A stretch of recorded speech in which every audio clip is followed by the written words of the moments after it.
Protesters have been targeting Azerbaijan's supply of oil to Israel through the Turkish port of Ceyhan. Azerbaijan, a close ally of Israel, meets about 40% of Israeli oil needs, a trade that appears unaffected by Israel's war on Hamas. Trade between Israel and Azerbaijan is continuing as normal. I would even say that since Azerbaijan opened an embassy just a year ago in Israel, the trade relations have actually expanded. But again, most of the trade surrounds the oil flowing from Azerbaijan to Israel through Turkey and the weapons acquisition Azerbaijan does in Israel. Protests of Turkish-Israeli trade have damaged President Recep Tayyip Erdogan politically.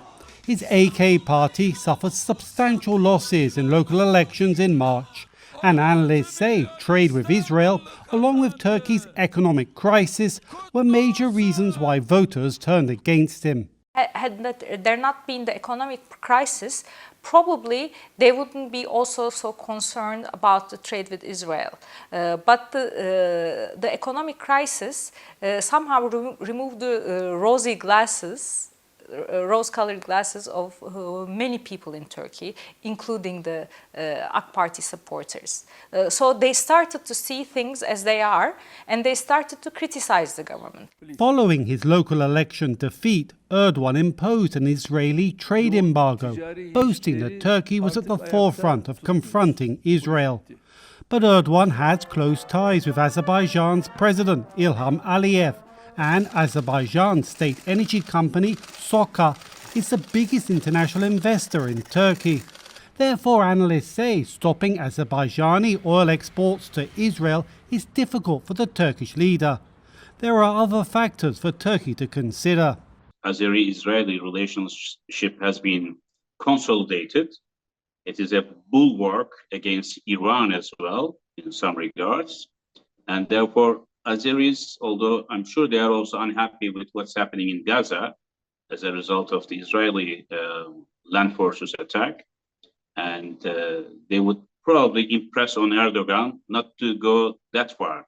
With protests in Turkey against Azerbaijani oil exports to Israel continuing, police are stepping up arrests against organizers, prompting more protests, which analysts say further undermine Erdogan's claim of being at the forefront of confronting Israel.